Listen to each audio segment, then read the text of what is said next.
Hello friend, welcome back. সবাই কেমন আছেন? কাঞ্চনজঙ্ঘা দেখার উদ্দেশ্যে একদিনের পঞ্চগড় ভ্রমণ।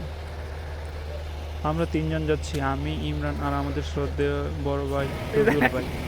650 টাকা দিয়ে দ্রুতযান এক্সপ্রেসে আমরা টিকিট কাটছি ঢাকা থেকে পঞ্চগড়ের শেষ স্টেশন বীর মুক্তিযোদ্ধা সিরাজুল ইসলাম স্টেশন পর্যন্ত। যেহেতু আমরা ময়মনসিংহ থেকে যাচ্ছি, তাই আমরা জয়দেবপুর থেকে ট্রেনে উঠেছি। দীর্ঘ সময় অপেক্ষার পর ট্রেন আসলো এবং আমরা উঠলাম এবং আমরা আমাদের টিকিট অনুযায়ী প্রত্যেকের নির্ধারিত স্থানে আসন গ্রহণ করলাম।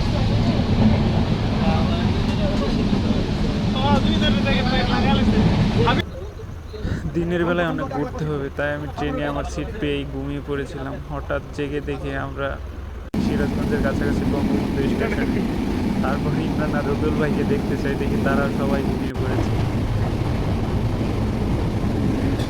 তারপর আমি আবার এসে আমার সিটে ঘুমিয়ে পড়ি।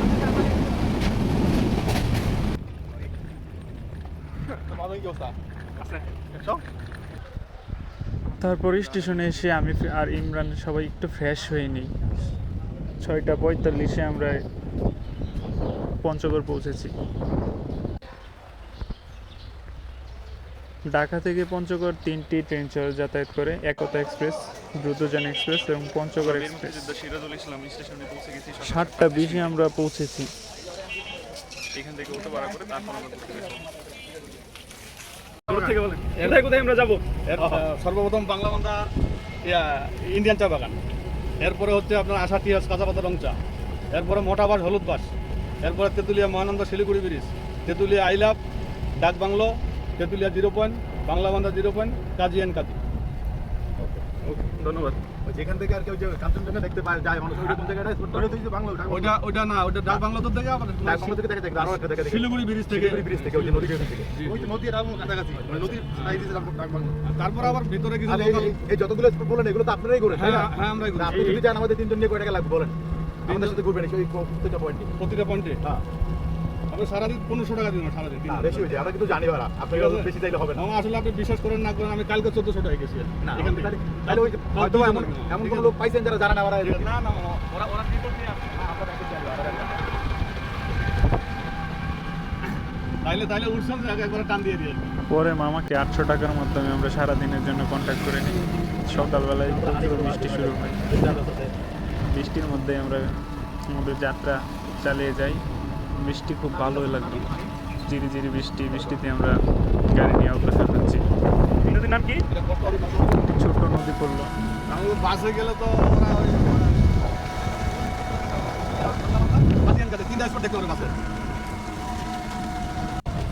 আবার এই বৃষ্টির মধ্যে আমরা চলতে শুরু করলাম। মাঝখানে একটি হোটেল দেখে আমরা সকালে নাস্তা করে নিলাম। আবার চলতেছি।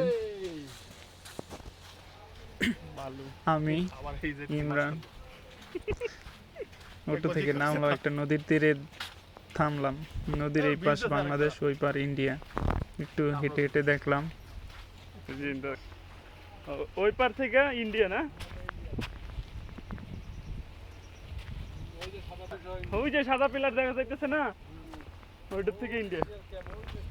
কখনো এই পাশ বাংলাদেশ, কখনো ওই পাশ ইন্ডিয়া, কখনো ওই পাশ বাংলাদেশ, কখনো এই পাশ ইন্ডিয়া। এভাবে এই নদীটা বয়ে চলেছে সীমান্তবর্তী। এই যে সাদা পিলার যেটা দেখা যাচ্ছে, এটা সীমানা বরাবর নদী। এই পাশ বাংলাদেশে পড়ছে, এরপর থেকে ইন্ডিয়া। এই নদীতে মূলত পাথর বেশি আসে। সীমান্তবর্তী একটি রাস্তা দিয়ে আমরা চলছি। এই যে এখন আমরা এই ভারতে প্রবেশ করলাম, ভারতের রুট বরাবর যাচ্ছি। পাসপোর্ট ভিসা ছাড়াই আমরা ইন্ডিয়া ঢুকে গেছি। মামার সাথে মজা করলাম, পাসপোর্ট ভিসা ছাড়াই আমরা ভারতে প্রবেশ করছি। এই যে ভারতের একটি সীমানা। এই রাস্তাটা মূলত বাংলাদেশের পর এখন ভারতে প্রবেশ করেছে। নদী বরাবর আমরা আবার পিছনে না রুট দিয়ে যাচ্ছি। একটা না,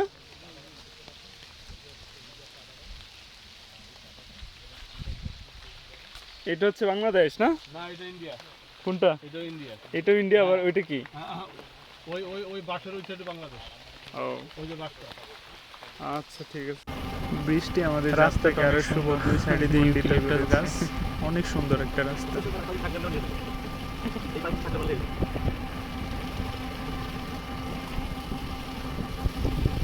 আপনারা দেখতে পাচ্ছেন আমি ইন্ডিয়া চা বাগানে আছি। এটি মূলত ইন্ডিয়াতে পড়ছে। এই যে বিশাল চা বাগান, ইন্ডিয়া।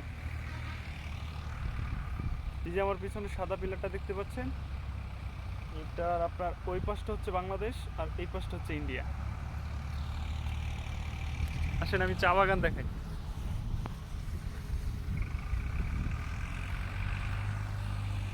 বিশাল বড় চা বাগান।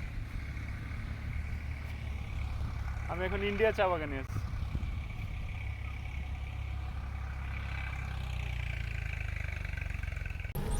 আসলে চলতে চলতে আমরা অসংখ্য ছোট ছোট নদী পেয়েছি, কিন্তু সবগুলো নদীর অবস্থাই করুন। দাদারা আমাদের সব দিক দিয়েই ঠগায়। নদীগুলোর ভারত থেকে যেই নদীগুলো বাংলাদেশে প্রবেশ করছে সবগুলো নদীর মুখেই বাদ। পঞ্চগড় আসছি, চা খাবো না, এটা কি হয়? বেশ উৎসাহ নিয়ে আমরা চা পান করলাম। চায়ের বিভিন্ন অবস্থা দেখলাম, দাম দেখলাম।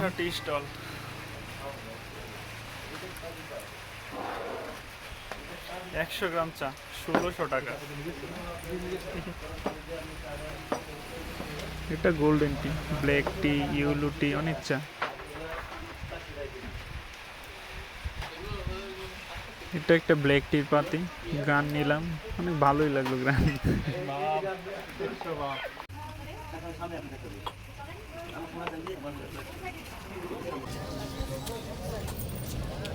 তেঁতুলিয়ার নামকরণ যে তেঁতুল গাছকে গিয়ে এই সেই তেঁতুল গাছ। এই সেই তেঁতুল গাছ, যা তেঁতুলিয়ার। রবিউল ভাই পরিচয় করে দিন তেঁতুল গাছ। এটা হচ্ছে হলুদ বাঁশ, এটা নেপাল থেকে আনা।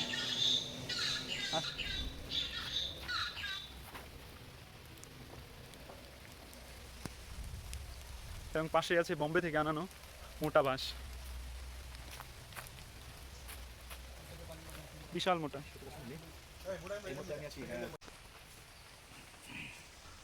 তারপর আমরা পঞ্চগড় দার্জিলিং সীমান্তবর্তী শিলিগুড়ি ব্রিজ বা ভারতীয় ব্রিজ যেটা বলে, ইন্ডিয়ান ব্রিজ, ওইটা দেখতে যাই। শিব মন্দির হলো নিচে নিচে হেঁটে যাওয়া নদীর নামটা কি? মহানন্দা নদী। এখানে ভিউ পয়েন্ট, নদীতে তো জল নাই।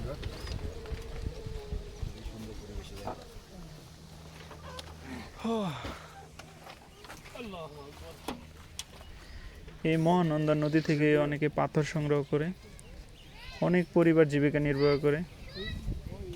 এই যে বাঁশের লোহার তৈরি মেকানিজম দিয়ে পাথর উত্তোলন করেন অনেক পরিবার, তারপর তারা এই পাথর বিক্রি করে। রেল ব্রিজ, তাই না? রেল ব্রিজ আমার গাড়ি আছে।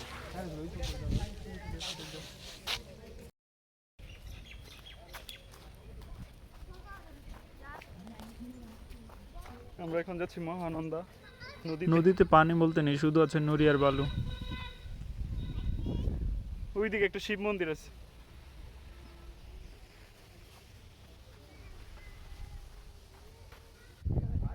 এই যে একটা পিলার দেখতে পাচ্ছেন, এই পিলারটার এই পাশটা হচ্ছে বাংলাদেশ আর এই পাশটা হচ্ছে ইন্ডিয়া। নদী পুরোটা ইন্ডিয়াতে পড়ছে। এই যে শিলিগুড়ি ব্রিজটা দেখতে পাচ্ছেন, আমি জুম দিয়ে দেখেন।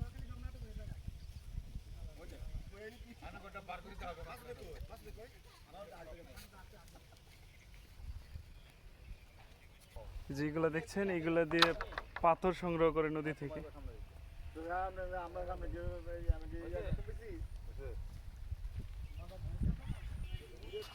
আমি এখন ইন্ডিয়াতে আছি, এটা হচ্ছে মহানন্দা নদী।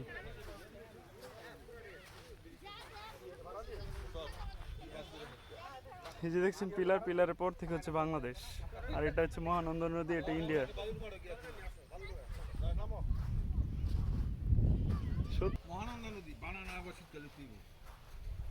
নদীর পাড়টা হচ্ছে বাংলাদেশ আর নদীটা পড়ছে আপনার ভারত।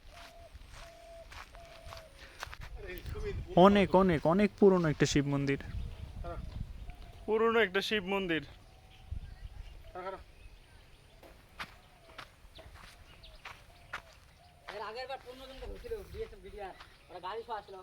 আমার পিছনে যে জায়গাটা, এটা হচ্ছে ভারতের দার্জিলিং জেলা।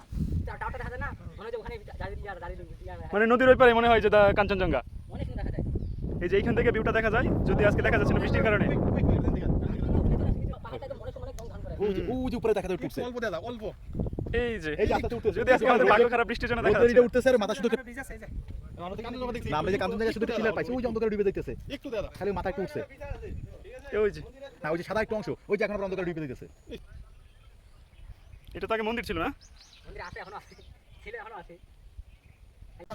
I love Tetulia point. তৎকালীন কোচবিহারের রাজা কর্তৃক নির্মিত এই ডাক বাংলোটি বর্তমানে তেঁতুলিয়া জেলা পরিষদের ব্যবস্থাপনায় আছে। 5 আগস্টের পর প্রচুর ভাঙচুর হয় এখানে। মাউন্ট এভারেস্ট K2-র পর পৃথিবীর তৃতীয় সর্বোচ্চ পর্বতশৃঙ্গ হচ্ছে কাঞ্চনজঙ্ঘা। এটির উচ্চতা 8586 মিটার। কাঞ্চনজঙ্ঘা অর্থ স্বর্ণের মতো দ্যুতি প্রবাহিত নদী। দেশের সর্বোত্তরের জেলা তেঁতুলিয়ার বাংলাবান্ধা থেকে এটি দেখা যায়। ডাকবাংলো থেকেও দেখা যায়। বাংলাবান্ধা 0 স্থলবন্দরটি বাংলাদেশের সর্বোত্তরের উপজেলা তেঁতুলিয়ায় অবস্থিত। হিমালয়ের কুলঘেঁষা মহানন্দা নদীর তীরে অবস্থিত 10 একর জমিতে অবস্থিত। ভারত, নেপাল, ভুটান যাতায়াতের জন্য বাংলাবান্ধা খুবই গুরুত্বপূর্ণ স্থান। দেশের সর্বোত্তরের জেলা তেঁতুলিয়া এই বাংলাবান্ধা থেকে নেপাল 61 কিলোমিটার, ভুটান 64 কিলোমিটার, চীন 200 kilometre, Sikkim 154 kilometre, Darjeeling 58 kilometre, Siliguri 8 kilometre, Mount Everest 75 kilometre, Kanchenjunga এখান থেকে 11 কিলোমিটার এবং এর নিকটবর্তী একটি ফুলবাড়িয়া বাজার আছে 2 কিলোমিটার দূরে অবস্থিত। আজকে 0 পয়েন্টে টুরিস্ট প্রবেশ নিষিদ্ধ ছিল। অনেক রিকোয়েস্টের পর আমি, ইমরান এবং রবিউল ভাইকে প্রবেশ করতে দিয়েছিল মাত্র 2 মিনিটের জন্য। আমরা গিয়ে কিছু ছবি তুলে চলে আসি।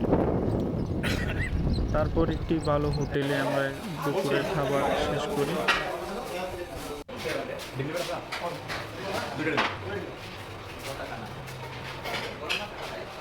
শেষ করে আমরা কাজী অ্যান্ড কাজী টি স্টেটে প্রবেশ করি। বিশাল বড় চা বাগান। চা বাগানটি দেখতে অনেক বড় ছিল। এত পরিমাণে জায়গা নিয়েছিল যে কল্পনার বাইরে। তেঁতুলিয়ার অধিকাংশ জায়গায় কাজী অ্যান্ড কাজী টি স্টেটের চা বাগান আর চা বাগান।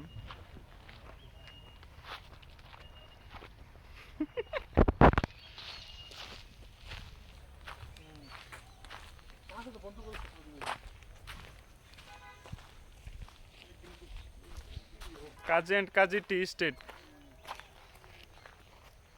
অনেক বড় এরিয়া।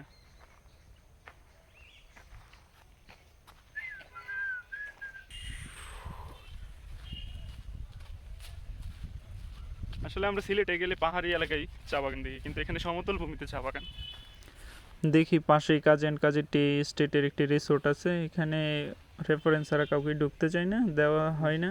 দেখি ঢুকতে পারি কিনা।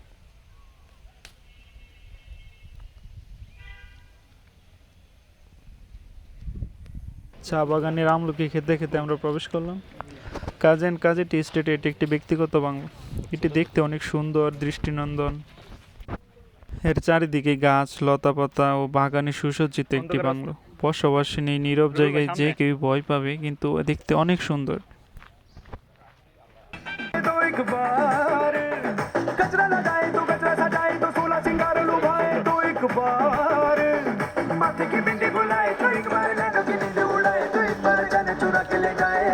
অনেকে অনুমতি নিয়ে বা রেফারেন্স নিয়ে এখানে প্রবেশ করে।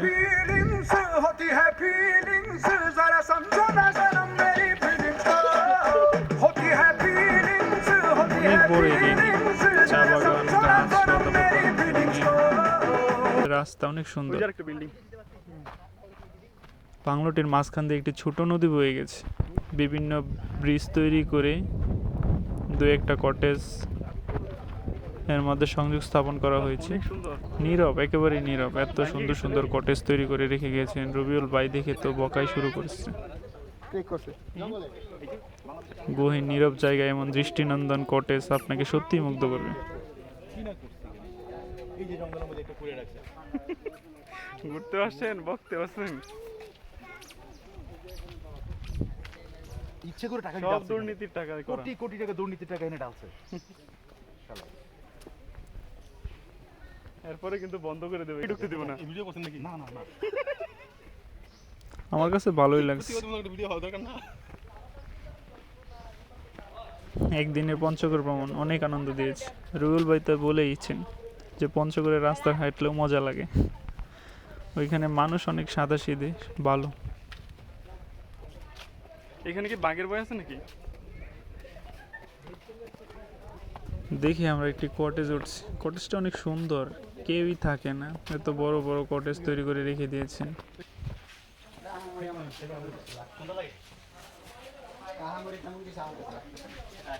সবাই আসে, হাঁটে, ছবি তুলে চলে যায়। এগুলো রক্ষণাবেক্ষণ করলে ভালো হইতো, টিকিট দিলেও ভালো হইতো, পর্যটক বাড়তো।